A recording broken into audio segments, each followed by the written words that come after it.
शांति।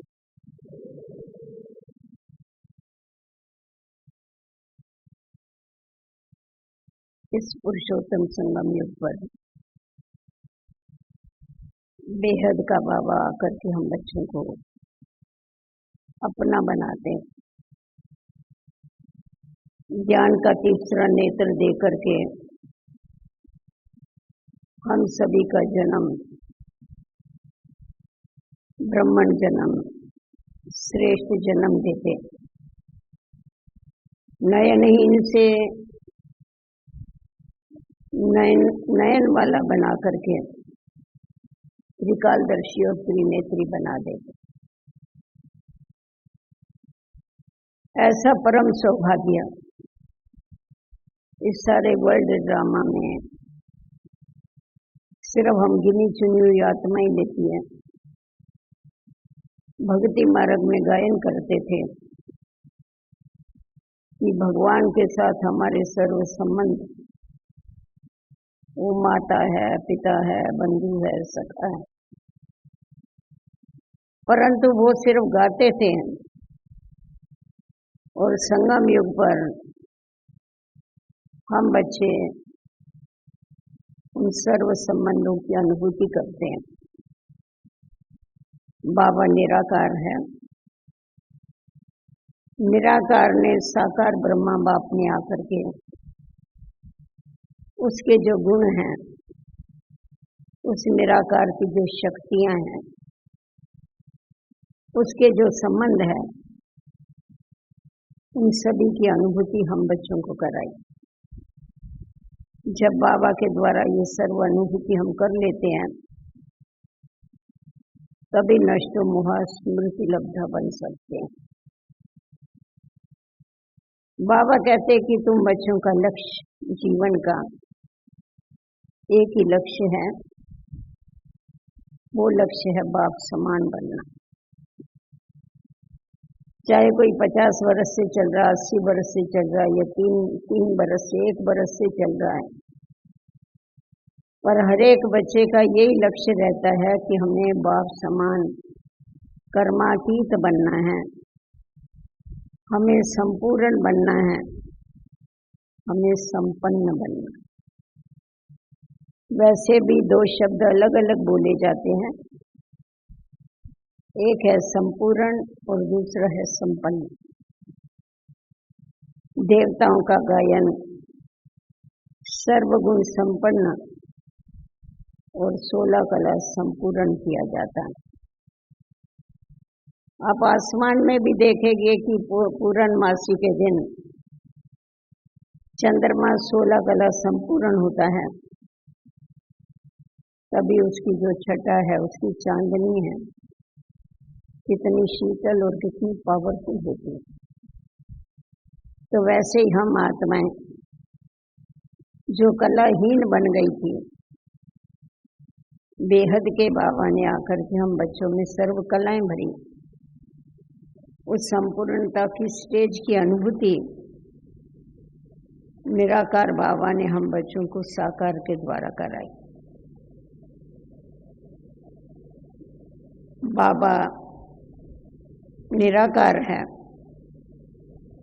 उस निराकारी स्थिति में हमें निराकार को फॉलो करना है, और साकारी जीवन में आते हुए ब्रह्मा कुमार कुमारी बनते हुए हमें ब्रह्मा बाप को फॉलो करना है। एक है निराकारी स्थिति और दूसरी है फिर साकारी स्थिति, कर्मयोगी स्थिति। हमने बाबा को देखा कि शिव बाबा के संग में रहते रहते साकार भी कैसे निराकार बन गया, साकार भी कैसे कर्मातीत बन गया। उसके ऊपर कितना संग का गहरा रंग लगा, जिसके कारण वो जल्दी से जल्दी संपूर्ण स्थिति को प्राप्त हुआ।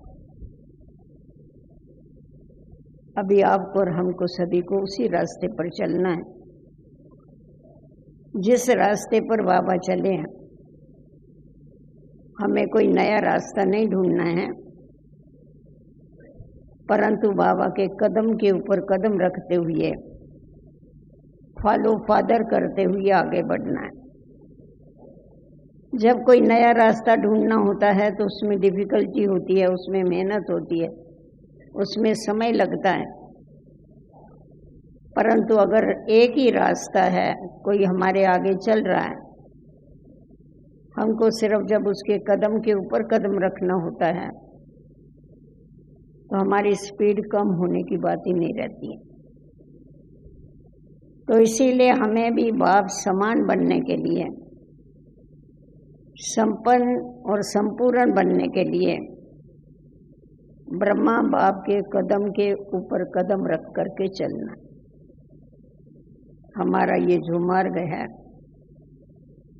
ये मार्ग हमारा सहज ज्ञान, सहज राजयोग, शुद्ध पवित्र प्रवृत्ति मार्ग है। बाबा ने हमें निवृत्ति नहीं सिखाई है, परंतु शुद्ध प्रवृत्ति हमारी बनाई है।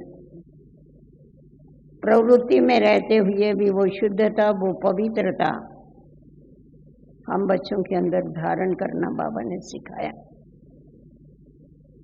अभी जब हम इस रास्ते के ऊपर चलते हैं तो रास्ते पर अनेक सीनरियां आती हैं, साइड सीन आती है, जिन साइड सीन को पार करना होता है। कभी परिस्थितियां, कभी व्यक्तियां, कभी वायुमंडल, कभी वातावरण सदैव चेंज होता रहता है। कहा जाता है सब दिन होत न एक समान। इस ड्रामा का ये अनादि नियम है। एक सीन 5000 बरस के पहले कभी रिपीट नहीं होती। एक बात 5000 बरस के पहले कभी रिपीट नहीं होती है। वो बाद में ही सब रिपीट होता है 5000 बरस के बाद। तो हम देखते हैं रोज नई नई सीन, नई नई परिस्थितियां, नई नई बातें, नई नई परीक्षाएं। वैसे तो स्कूल में हम देखते हैं बरस में 1-2 बारी परीक्षाएं होती हैं, करके हर मास में होती है, परंतु हम ब्राह्मण तो 24 घंटा परीक्षा पेपर में ही बैठे रहते हैं, क्योंकि हम सभी के सामने जिस माया को हमने चैलेंज किया हुआ है वो आकर के खड़ी हो जाती। इसीलिए हमें बहुत अलर्ट रह के, चुस्त रह करके आगे बढ़ना होता है। अभी जब हम इस ईश्वरीय मार्ग पर चलते हैं तो हमें डिफिकल्टी होनी नहीं चाहिए, क्योंकि हमें तो बाबा के बताए हुए रास्ते पर चलना है। तो बाबा ने जो श्रीमत रूपी रास्ता बताया है, अगर सदैव उसको सामने रखते हुए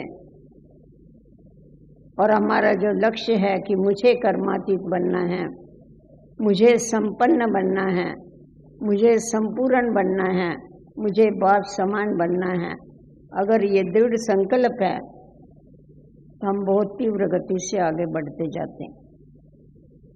और हमें इस बात का भी ध्यान रखना है कि ब्रह्मा बाबा जिस रास्ते पर चले और ब्रह्मा बाबा के सामने जो परीक्षाएं आई, जो परिस्थितियां आई, हम भी उसी रास्ते पर चल रहे तो हमारे सामने भी वो जरूर आई। परंतु बाबा उस रास्ते पर चलते हुए कौन सी स्थिति में रहे, बाबा ने वो सीनरियां कैसी पार किया,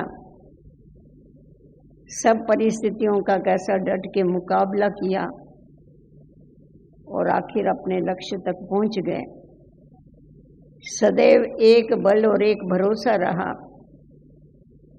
तो उसी प्रकार हमारे को भी सदैव एक बल, एक भरोसा रखते हुए बाबा के ऊपर आगे बढ़ते जाना है और श्रीमत रूपी हाथ और साथ पकड़ के चलना है। मन मत, परमत, जनमत, इन गलियों में कभी भी जाना नहीं। जब सीधा रास्ता है, सामने हाईवे है, तो गलियों में भटकने की आवश्यकता ही नहीं। पुरुषार्थियों को डिफिकल्ट तब लगता है जब मेन रास्ते को छोड़ के गलियों में घुस जाते हैं, तभी तकलीफ होती है। परंतु सदैव अगर हमारे आगे श्रीमत रहे तो कोई डिफिकल्टी नहीं है, कोई तकलीफ नहीं है। बहुत इजी, सहज रीति से हम अपने लक्ष्य तक पहुंच सकते हैं। निराकार के जो भी गुण हैं वो साकार बाप के द्वारा हम बच्चों ने देखे, और वही गुण हमें भी धारण करने। संपूर्ण बनने के लिए संपन्न बनने की आवश्यकता है। जितनी जितनी हमारे अंदर संपन्नता आती है, भरपूरता आती है, उतना उतना हम अपने संपन्न स्थिति को, संपूर्ण स्थिति को प्राप्त करते हैं। बाबा प्यार का सागर है। भक्ति मार्ग में गीत गाते थे, तू प्यार का सागर है और तेरे एक बूंद के प्यासे हम। परंतु यहाँ हम बच्चे अनुभव करते हैं कि हम प्यार की एक बूंद के प्यासे नहीं, हम तो सारा समय प्यार के सागर में डुबकियां लगाते हैं। तो साकार बाबा में हमने देखा कि बाबा के अंदर कैसा वो प्यार था, रूहानी प्यार, निस्वार्थ प्यार,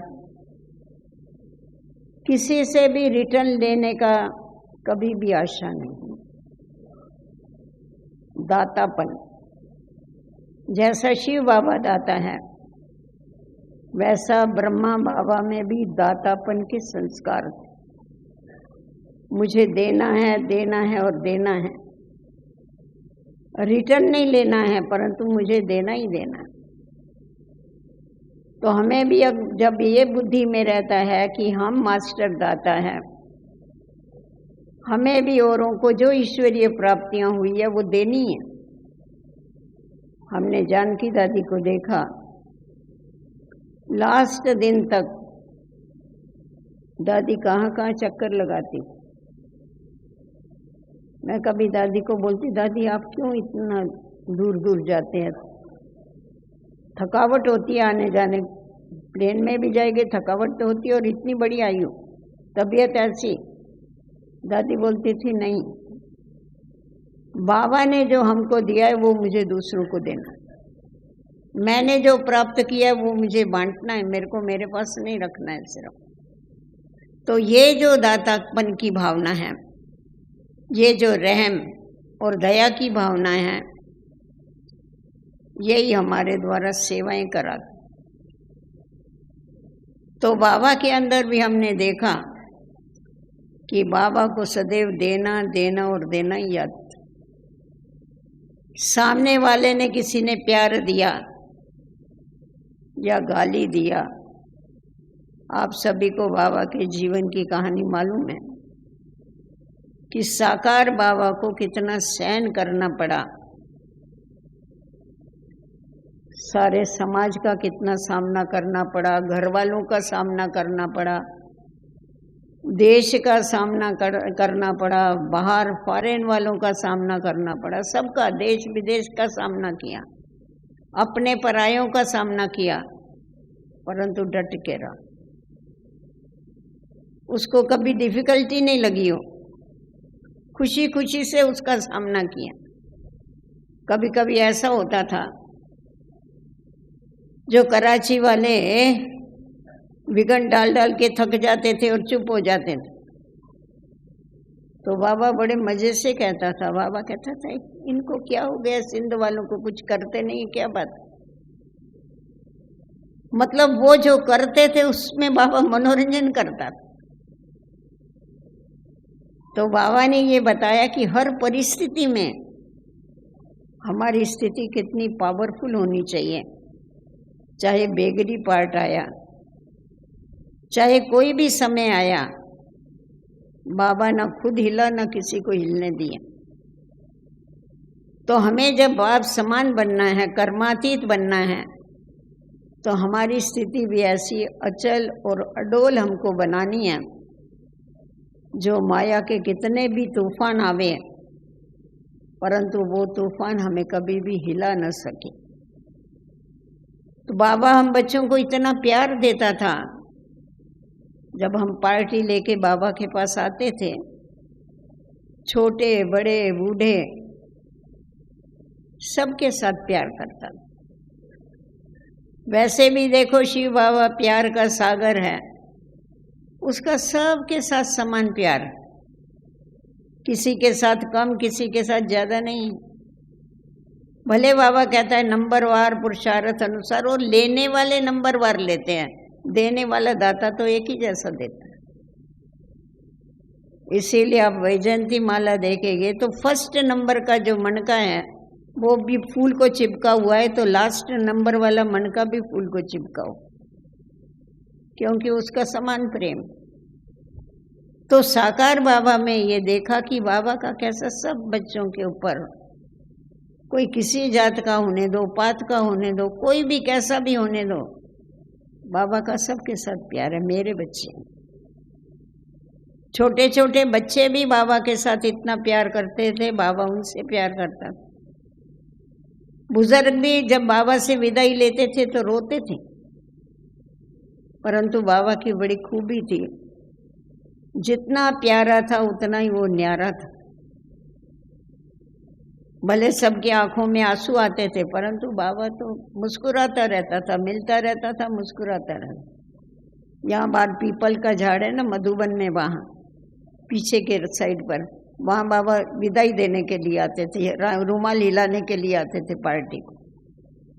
उस समय तो हम लोगों के पास कार वार कुछ नहीं थी। हम लोग सभी जो आते थे आबू रोड में आते थे, वहाँ से फिर बस में आ करके बस स्टैंड पर उतरते थे।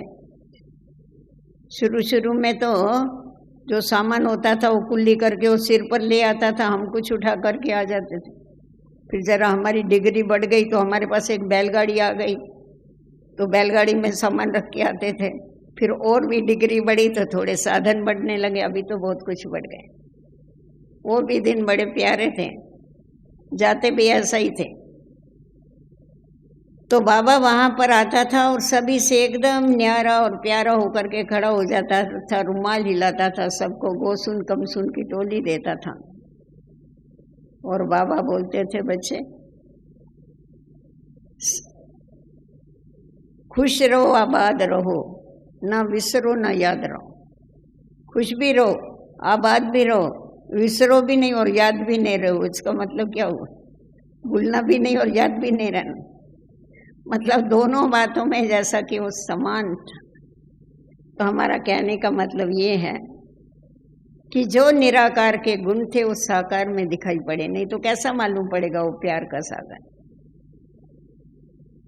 बाबा जितना न्यारा उतना प्यारा था, बाबा जितना गंभीर था उतना रमणीक भी था।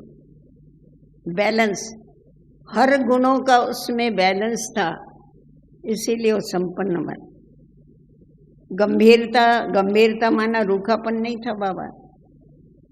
बाबा बच्चों के साथ बच्चा हो जाता था, बड़ों के साथ बड़ा हो जाता था, बच्चों के साथ खेलना भी चालू कर देता। तो ये जो बाबा की खूबी थी, इन सब खूबियों को जब हम अपने जीवन में धारण करते, बाबा का कितना सरल स्वभाव था। वो दया का सागर था, कभी किसी के अवगुण उसने अपने चित्त पर नहीं धरे। जैसा निराकार कभी किसी के अवगुण चित्त पर नहीं धरता है, वैसा साकार ने कभी किसी के अवगुण चित्त पर नहीं धरे। किसी ने गले लगाया, किसी ने गाली दिया, सबको उसने समान चलाया, किसी को कम और ज्यादा ऐसा नहीं किया। निष्पक्ष, किसी का भी पक्ष नहीं लेने वाला, क्योंकि उसको अपेक्षा ही नहीं थी मुझे किसी से लेना है। जब भी लेने की अपेक्षा होती है तभी पक्षपात होता है। उसको लेना ही नहीं था किसी। लेना है तो एक से लेना है, देना है तो सबको देना। तो ये जो बाबा में भावना थी, जिसके कारण बाबा ने संपूर्णता को प्राप्त किया, वो भावना हम बच्चों को अपने अंदर धारण करना। वो दया, वो रहम, जितना जितना हमारे अंदर आता जाता है, निर्माणता आती जाती है, क्योंकि गिरे हुए को उठाने के लिए निर्माण बनना पड़ता है, झुकना पड़ता है। झुकने के बगैर आप गिरे हुए को नहीं उठा सकते। रास्ते में कोई गिर गया, आप उसको हाथ देके सीधा हाथ दे नहीं उठेगा, आपको झुक करके उसको हाथ देना पड़ेगा, तभी तो आप उसको उठा सके। तो वैसा जो आत्माएं गिर गई है विकारों में, विषय विकारों में, उनको निकालने के लिए निर्माणता के गुण की आवश्यकता है। बाबा कितना निर्माण, निराकार भी कितना निर्माण। मैं तुम बच्चों का ओबीडियंट सर्वेंट, ऐसा कोई बोलेगा? कोई गुरु बोल के तो देखे ऐसा, मैं तुम्हारा ओबीडियंट सर्वेंट हूं। कोई सर्वेंट समझते क्या अपने? कभी शिष्य को बाजू में भी नहीं बिठाएंगे। और हमारा बाबा देखो तो कितना निर्माण, मैं तुम्हारा ओबीडियंट सर्वेंट हूँ बच्चे, मैं तुम्हारा सेवक हूँ। ओबीडियंट माना आज्ञाकारी। ऐसा आज्ञाकारी कोई सर्वेंट नहीं मिलेगा नौकर तुमको जो मैं मिला हूँ। तुमने बुलाया और मैं चला आया तो कितनी आज्ञा मैं तुम्हारी पालन करता हूँ बोलो। तो जब बाबा हमारी आज्ञा पालन करता है तो हमें खुद को चेक करना है कि हम बाबा की इतनी आज्ञाओं पर चलते हैं। अगर हम बाबा की आज्ञाओं पर नहीं चलते हैं तो आज्ञाकारी की लाइन में हम नहीं आ सकते। तो हमें संपूर्ण स्टेज को प्राप्त करने के लिए बाप को फॉलो करने की आवश्यकता है। बाबा के कदम के ऊपर कदम रखने की आवश्यकता है। जितना जितना हम उसके कदम पर कदम रख के चलेंगे, अर्थात उसको फॉलो करेंगे, उतना उतना हम जल्दी अपने लक्ष्य तक पहुँचेंगे। परंतु उसके लिए सिर्फ एक ही बात है, हमारे पास दृढ़ संकल्प होना चाहिए कि मुझे बाप समान बनना ही है। जब ये दृढ़ता हमारे अंदर आ जाती है कि मुझे बनना है, कौन बने या नहीं बने इससे मेरा कोई लेना देना नहीं है, मुझे बनना है। तो जब मुझे बनना ही है ये हम अंडरलाइन कर लेते हैं तो हमारे अंदर वही बनने की कला आ जाती है, वही बनने की एक तात लग जाती है, एक लगन लग जाती है और हम वैसा बनना चालू कर देते हैं। बाबा हमेशा कहते हैं बच्चे, दृढ़ संकल्प ये एक बहुत बड़ी तीली है। जैसा तीली आप देखते हैं ना, माचिस की कांडी होती है, तीली होती है। आप एक तीली जलाओ, जंगल के जंगल जल जाएंगे। वैसा ही अगर आप एक दृढ़ संकल्प करो कि मेरे अंदर ये खामी नहीं होनी चाहिए, तुरंत खलास हो जाएगी। परंतु दृढ़ता के बदले हाँ बन जाएंगे, चल रहे हैं, पहुंच जाएंगे, ये जो गे गे गे करते हैं ना, बाबा को गे गे साकार को कभी अच्छा नहीं लगता था। कोई गे गे करते थे ना, बाबा कहता है तुम छोटे बच्चे गे गे करते हैं। नहीं, हमें करना ही है, करेंगे नहीं, करना ही है, चलेंगे नहीं, चलना ही है। बाबा की श्रीमत पर हमको चलना ही है, हमको बाबा जैसा बनना ही है। तो ये जो दृढ़ता है, इस दृढ़ता की तीली को लगाने की आवश्यकता है। वैसे ये दृढ़ता का संकल्प जो है ये एक लिफ्ट का काम भी करती है। देखो आज हम दृढ़ संकल्प करके बैठते हैं कि मुझे सूक्ष्म वतन में जाना है, ये टिकट है एक, मुझे सूक्ष्म वतन में जाना है, 1 सेकंड में सूक्ष्म वतन में पहुंचा। मुझे मूल वतन में जाना है, आप 1 सेकंड में पहुंच जाएंगे अगर दृढ़ संकल्प करेंगे तो बुद्धि से। मुझे नई दुनिया में जाना है, वो नज़ारे सामने आ जाएंगे। साकार बाबा को नई दुनिया के नज़ारे सामने दिखाई पड़ते थे। बाबा हमेशा कहते थे बच्चे तुम षडपंथ पर पहुंचे हो। षडपंथ का मतलब सिंधी में ये का है, षडपंथ माना हम आवाज देवे सामने से हमको रिस्पांस मिले। तुम इतना नजदीक नई दुनिया के पहुंचे हो तो वहाँ के जो नज़ारे हैं, वहाँ की जो सीन सीनरियाँ हैं, वो सदैव तुम्हारे आंखों के सामने घूमनी चाहिए। अगर वहाँ की सीन सीनरियाँ घूमेगी तो यहाँ की सीनरियाँ आप ही भूल जाएगी। बाबा ऐसा वर्णन करते थे, क्रिएट करते थे हम बच्चों के सामने नई दुनिया को, जैसा ऐसा लगता था हम नई दुनिया में ही बैठे। बाबा की स्मृति इतनी पावरफुल थी,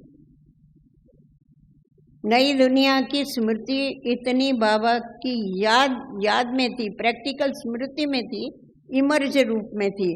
परंतु हमारे को सदैव नई दुनिया इमर्ज होती है। अगर नई दुनिया इमर्ज नहीं होगी तो पुरानी दुनिया में हमारी बुद्धि जाएगी। बाबा कहते मीठे बच्चे, ये पुरानी दुनिया तुम्हारे रहने के लायक नहीं। सचमुच हम ऐसा अनुभव करते हमारे रहने के लायक नहीं, या समझते अभी लायक है थोड़ी। हाँ, हमारे रहने के लायक नहीं है। ऐसा बेहद का वैराग दुनिया से हमारे अंदर है। शमशान है, सब मरे पड़े हैं। बाबा ने, यही तो बाबा की कला है बहुत बड़ी। बाबा ने ऐसे ऐसे महावाक्य उच्चारण किए जो हमारे को ये पुरानी दुनिया भूल जाए। नई दुनिया सदैव, बाबा कहते थे एक आंख में मुक्ति और दूसरी आंख में जीवन मुक्ति तुम्हारी होनी चाहिए। ये पुरानी दुनिया गई की गई, खलास, तुम्हारे लिए खलास हो गई। तो जब इतना अटेंशन हम अपने ऊपर रखेंगे तभी क्या होगा, हमारे अंदर वो संपन्नता आती जाएगी, हमारी स्थिति संपूर्ण बनती जाएगी। हमारा जो लक्ष्य है कर्मातीत बनना, बाप समान बनना, वो लक्ष्य सामने रखने से वो क्वालिफिकेशन हमारे अंदर आएगी। साकार बाबा कहते थे बच्चे तुम पार्टी लेके बाबा के पास आते हो, जब भी आते हो तभी तुम्हारे पास बहुत टाइम होता है। मधुबन में क्या करना होता है, कोई काम नहीं होता है। माताओं को भी क्या काम होता है, क्लास और गिलास, बस और कुछ नहीं। भाइयों को भी क्या काम होता है, कुछ भी काम नहीं होता। तो जब भी तुम्हारे को फुर्सत मिलती है तो हिस्ट्री हॉल में आज भी आप देखेंगे, वहाँ श्री लक्ष्मी नारायण का ट्रांसलेट का चित्र बाबा ने रखाया था, वो अभी तक है। बाबा कहते थे इसके आगे आके बैठ जाओ, बैठ के फिर उसके साथ अपनी भेंट करो कि लक्ष्मी नारायण जितने कौन कौन से गुण मेरे अंदर आए, कौन सी मेरे अंदर कमी है। अभी लक्ष्मी नारायण तो दूर रहे, पर कम से कम साकार बाबा की कितनी क्वालिफिकेशन आई है वही देख ले हम। तो जितना जितना हम भेंट करेंगे, कंपेयर करेंगे बाबा के साथ, उतने उतना क्या होगा, भेंट करने से हमारी कमजोरियों की भेंट चढ़ती जाएगी, उसके ऊपर कमजोरियां हमारी छूटती जाएगी। इसीलिए हम जो गॉडली स्टूडेंट है, ईश्वरीय पढ़ाई पढ़ने वाले जो विद्यार्थी है, तो हमारे को हमेशा अपनी चेकिंग करनी चाहिए। चेकिंग करने के बगैर हम चेंज नहीं हो सकते। चेक करेंगे तभी तो चेंज होगे ना, कि हमारे अंदर कौन सी कमी है। जब मालूम पड़ेगा तभी हम उसको परिवर्तन कर सके। तो बाबा हमेशा, इतना बड़ा बाबा होते हुए भी साकार बाबा हमेशा अपने ऊपर फुल अटेंशन रखते थे। कौन सा अटेंशन था बाबा का, जैसा कर्म मैं करूंगा मेरे को देख के बच्चे करेंगे। इसीलिए बाबा का कर्मों के ऊपर बहुत ध्यान रहता था।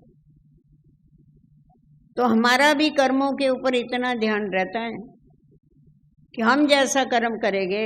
बहुत जो पुराने होते हैं ना, बहुत तो उसको उनको नशा है, हम इतने बरस पुराने, परंतु आप ये ध्यान में रखो, आप जितने पुराने होते जाते उतनी आपकी रिस्पॉन्सिबिलिटी बढ़ती जाती, क्योंकि लोग उसी दृष्टि से देखते, अरे ये इतने पुराने हो गए, फिर इनमें क्या परिवर्तन आया। तो हमारे कर्म ऐसे हो गए, हमारा जीवन ऐसे हो गए जो औरों के लिए दर्पण बन जाए। दर्पण में मुखड़ा देखा जाता है ना, आईने में। तो इसीलिए हमारे को देख करके और भी बनने की प्रेरणा ले हमारे से, और भी हमारे से सीखें। ये बीच बीच में जो भट्टियां कराई जाती है, ये किसके लिए कराई जाती है? इसीलिए कि चलते चलते कभी ठंडे हो जाते हैं। हाँ, संगम युग पर उतरती कला नहीं होती है, पर ठहरती कला हो जाती कभी कभी।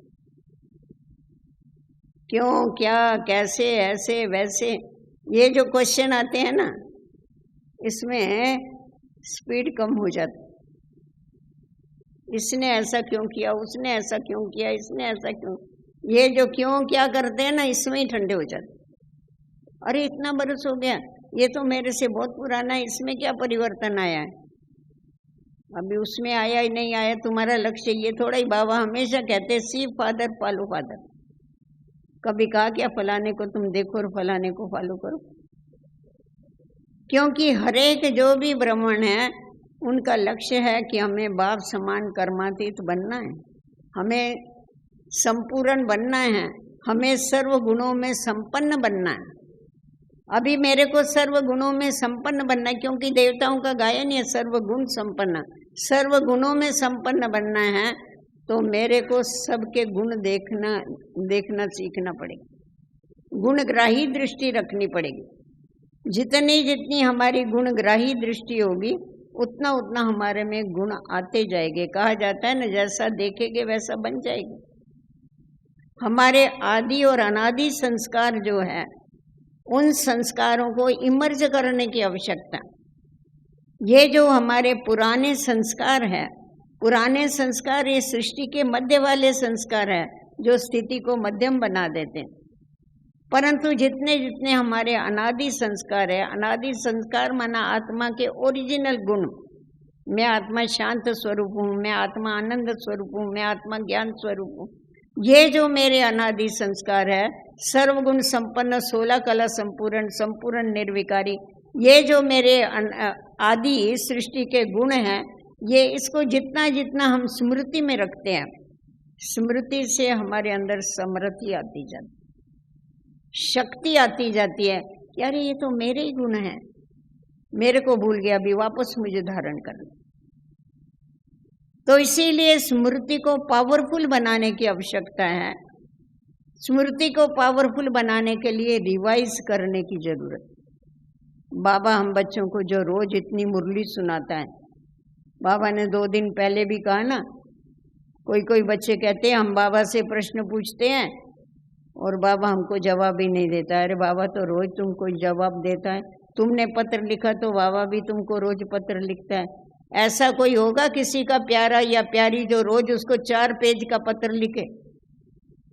यहाँ बाबा रोज तुमको 4 पेज का पत्र लिखता है, रोज याद प्यार देता है नहीं देता है? फिर और आप देखेंगे आपके मन में जो क्वेश्चन होगा ना, मुरली में वही चलेगा। वंडर लगेगा, अरे मेरे को आज ये आया प्रश्न, तो इसका तो जवाब ये है, बाबा ने जवाब दे दिया। ये जादू है उसकी मुरली में। तो हमारे को इसीलिए क्या करने का है, बाबा जो हमें सुनाता है उसको घड़ी घड़ी रिवाइज करना। तो जितना जितना हम रिवाइज करते जाते हैं ना, तो हमारे अंदर रियलाइजेशन की शक्ति आती है, महसूसता की शक्ति। तो जब महसूसता की शक्ति आती है तभी हम अपने को चेंज कर सकते हैं। मेरे अंदर ये कमजोरी है, वो महसूस होना चाहिए। जब तक महसूस नहीं हुआ, आज देखो जैसा शारीरिक बीमारी है, सर दर्द है, सर दर्द महसूस होता है ना, हाथ में दर्द है महसूस होता है तभी हम उसकी दवाई करते। तो उसी प्रकार जब हमको ज्ञान के आधार पर, ज्ञान का घड़ी घड़ी रिवाइज करने के बाद हमारे को जब महसूसता शक्ति आती है, तो हमें अपनी कमजोरियां दिखाई पड़ती है, उसको निकालने के लिए हम जरूर मेहनत करें। तो फालतू बातों को सोचने के बजाय, फालतू व्यर्थ संकल्प करने के बजाय ज्ञान का मनन और चिंतन करने की आवश्यकता। बाबा ने जो इतना अखुट खजाना हमें दिया है, उसका घड़ी घड़ी अगर हम मनन चिंतन करते हैं तो उसमें आत्मा शक्तिशाली बनती जाती, उसमें ताकत आती जाती। क्योंकि हम सभी ने अपना जीवन, चाहे कोई प्रवृत्ति में रहता है या सेवा स्थान पर रहता है, सभी ने अपना जीवन ईश्वर अर्पण किया हो। तो जब हम अपना जीवन ईश्वर अर्पण कर देते हैं, तो उसके लिए अर्पण करना माना क्या करना? बाबा कहता है तुम ट्रांसफर कर डालो सब कुछ। जैसा आप देखो, एक देश से दूसरे देश में जाते हैं, यहाँ का रुपया लंदन या अमेरिका में नहीं चलता है, आपको जाना होगा तो करेंसी बदली करनी पड़ती है। तो यहाँ भी हमको इस पुरानी दुनिया से नई दुनिया में जाना है, अपने घर जाना है, तो हमारे को भी तो हमारी जो प्रॉपर्टी है, तन मन धन समय संकल्प श्वास, इसको ट्रांसफर करना पड़ेगा। इसको ट्रांसफर करना माना क्या करना? इसको आप सेवा में लगा दो। जितना जितना हम सेवा में लगाएंगे उतना उतना क्या हो जाएगा, हमारा पुण्य जमा होता जाएगा, उसका रूपांतर पुण्य में हो जाएगा। पुण्य ये बहुत हल्का होता है जो आत्मा के साथ में चलता है। तो बाबा ने हमको ये युक्तियां बताई हुई हैं। फिर तुमको कभी पश्चाताप नहीं होगा कि अरे ये क्या, बाबा ने इतना सिखाया और हमने तो कुछ किया ही नहीं, मैंने तो इतनी कमाई नहीं किया। तो क्या होगा, एक तो अनासक्त वृत्ति हो जाएगी और हमने सारा ईश्वरीय सेवा में लगा दिया, कार्य में लगा दिया, तो उससे क्या हो गया, हमारा पुण्य जमा होता गया। पुण्य हल्का होने के कारण आत्मा सहज उठ सकती है। बाबा की याद से पाप दगद होते हैं, श्रेष्ठ कर्मों से पुण्य जमा होता। इसीलिए हमारे दो मेन सब्जेक्ट है ना, ज्ञान और योग। योग है जो किए हुए पाप कर्म है वो दग्ध करने के लिए, ज्ञान है आगे के लिए श्रेष्ठ कर्म जमा करने के लिए। तो बाबा ने बहुत क्लियर करके हमको बताया हमें क्या करना है।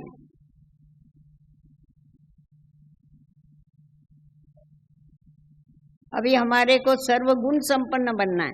आपकी भट्टी वो है संपूर्ण और संपन्न। संपूर्ण बनना है, बाप समान हो, आपको बताया। अभी संपूर्ण ये सर्वगुण संपन्न बनना है, देवताओं जैसा। वो कैसा बनेंगे, तो सब में से गुण लेने पड़ेंगे। जैसा दत्तात्रेय को बताते हैं ना, 13 गुरु किए उसने। कुत्ते को भी गुरु किया, तो झाड़ को भी गुरु किया, सबको गुरु किया। गुरु करना माना क्या करना, उनके गुण उठाए। तो उसके लिए हमें क्या करना पड़ेगा, अपनी दृष्टि को चेंज करना पड़ेगा, गुणग्राही दृष्टि बनानी पड़ेगी। जितना जितना हम आत्म अभिमानी बनते उतनी उतनी हमारी दृष्टि गुणग्राही बनती जाती है। सदैव हमको सब में से गुण धारण करने, इसीलिए कहा जाता है आपको सदैव हर्षित रहना है ना, तो हंसमुखी बन जाओ।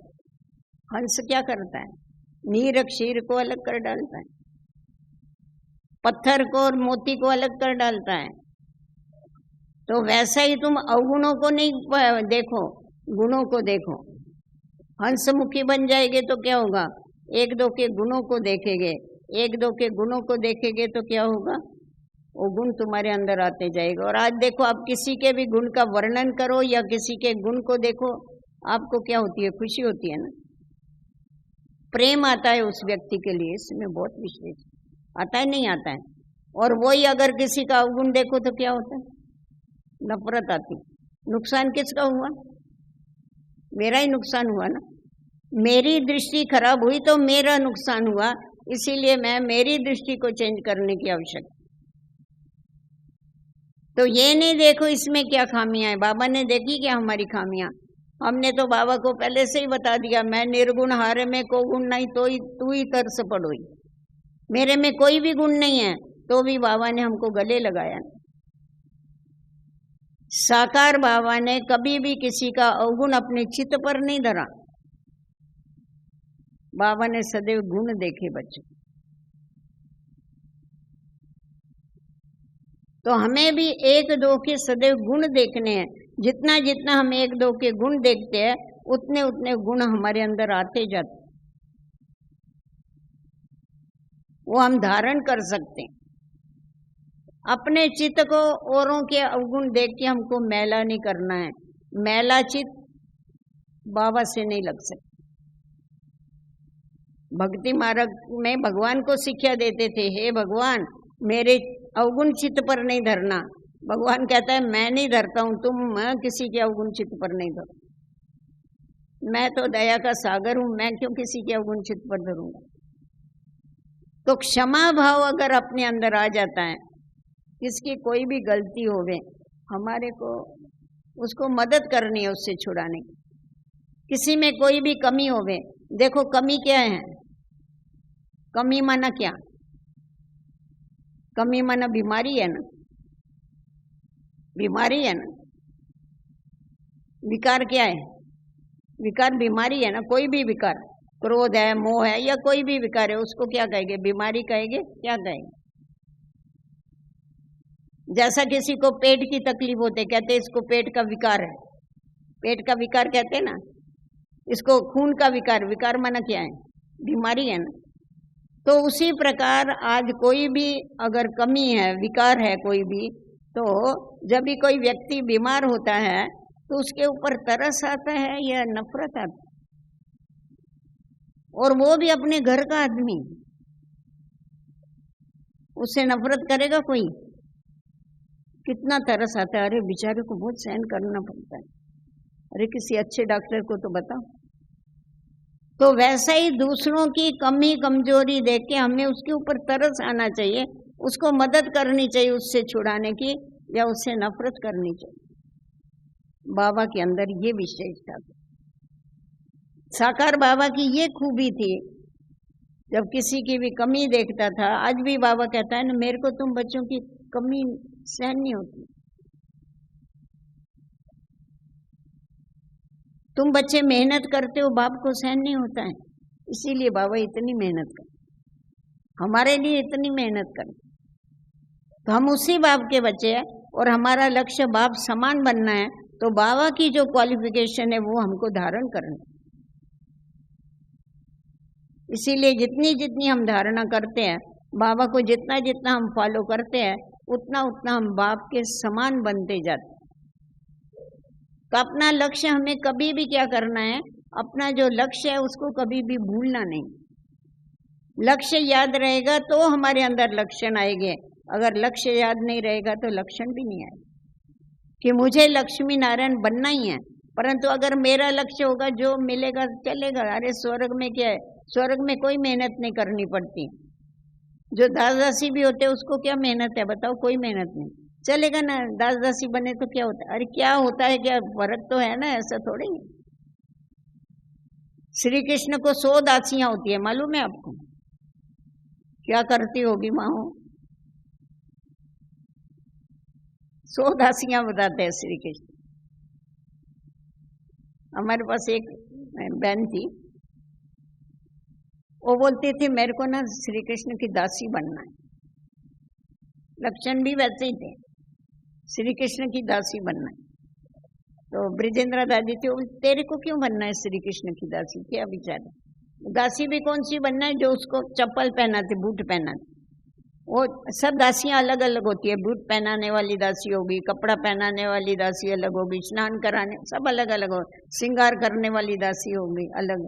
तो बोला वो जो बूट पहनाती है ना वो दासी मेरे को बननी। तो बोला क्यों, तुम वो क्यों बनना चाहती है? बोला देखो, अगर मेरा ज्यादा पुरुषार्थ तो है नहीं, अगर मैं प्रजा बनेगी तो कृष्ण का दर्शन तो रोज होगा नहीं मेरे को, मैं राजा ही घराने में तो नहीं आएगी, मेरे को पता है। तो मेरे को रोज तो श्री कृष्ण दिखाई नहीं पड़ेगा, पर मैं बूट पहनाएगी तो कम से कम देखेगी तो सही ना उसको।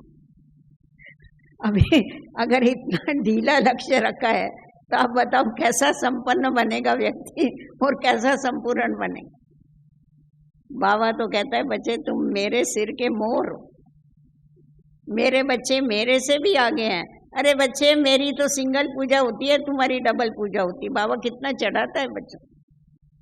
जब भी ऐसे ठंडे हो जाओ ना कभी पुरुषार्थ, उस समय बाबा के ऐसे ऐसे महावाक्य रिवाइज करो, आपको ताकत आ जाएगी। अरे बाबा क्या समझता है मेरे को और हम अपने को क्या समझते। जितना बाबा को पहचानने की आवश्यकता है उतना खुद को भी पहचानने की आवश्यकता। इस ड्रामा के अंदर मेरा पार्ट कौन सा, उतना ही माया दुश्मन को भी पहचानने की आवश्यकता है। जब ये इन बातों की पहचान होती है ना तभी हमारा पुरुषार्थ तीव्र होता है। अगर खुद को ही नहीं जानेंगे तो तीव्रता कैसे आएगी? तो खुद को पहचान, बाप को पहचान, ड्रामा को पहचान, सदैव आगे बढ़ते रहे। इसीलिए हमें सर्व गुणों में भी संपन्न बनना है, संपूर्ण स्टेज को भी प्राप्त करना है, अपने अंदर संपन्नता लानी है, अर्थात भरपूरता लानी है। आज देवी देवता इतने प्रसन्न क्यों हैं? देवी देवताओं की कोई भी मूर्ति देखो, उनका चेहरा सदैव प्रसन्न, कभी मुरझाया हुआ देवताओं का चेहरा नहीं होता है, प्रसन्न चेहरा होता है, क्योंकि उनके अंदर संपन्नता, संपन्नता संपूर्ण बनाती है और उससे प्रसन्नता आती है। तो जितना जितना हमारे ईश्वरीय प्राप्तियों से हम संपन्न बनते जाते हैं उतना उतना हमारे चेहरे के ऊपर वो प्रसन्नता झलकती। बाबा कहता है ना बच्चे, सेवा जो है, सेवा का सबसे सहज साधन बच्चों का चेहरा है। बच्चों के चेहरे से बाप दिखाई पड़ेगा। तो जितना जितना हमारा प्राप्ति वाला चेहरा होगा, उतना उतना हम बाप को प्रत्यक्ष कर सके। जितना जितना हमारा संपन्नता का चेहरा होगा, उतना हम बाप को प्रत्यक्ष कर सकते। बाबा कहते थे तुम इतने म्यूजियम बनाते हो, और वास्तव में देखा जावे तो ये मेरे बच्चे जो भी है ना, ये मेरे चलते फिरते म्यूजियम है, मोबाइल म्यूजियम। क्योंकि इनको देखने से बाबा उनको दिखाई पड़ता है, बाबा को समझ सकते। लोग भी बोलते हैं आप लोग एक दो को देखते हो इतना नहीं समझता होगा, पर नए आते हैं ना, वो आके यही अनुभव सुनाते हैं। कहते हैं आपके यहाँ सबके चेहरे बड़े प्रसन्न होते हैं, क्या बात। एक तो प्यूरिटी की चमक होती है और दूसरी खुशी होती है, तो चेहरे पर आती है ना। और आप खुद भी अनुभव कर लो, ऐसा नहीं आपको मालूम पड़ेगा। कोई व्यक्ति चलते चलते बाबा का हाथ छोड़ के चला जाता है ना, आप उसका 15 दिन के बाद चेहरा देखना कैसा हो जाता है, बहुत फर्क पड़ जाता है, एकदम मालूम पड़ जाएगा। तो इसीलिए बाबा कहता है तुम्हारे चरित्र जो है वो बाबा का चित्र बताओ। तुम्हारे चरित्र से बाबा का चित्र सबको दिखाई पड़ेगा, तभी सब मानेंगे कि भगवान इस सृष्टि पर आ गया है, उसने इतने बच्चे पैदा किए हैं। क्योंकि बाबा सबसे बड़े थे, बड़ा बछड़े वाले। इतने बच्चे किसी मनुष्य के थोड़े ही हो सकते हैं।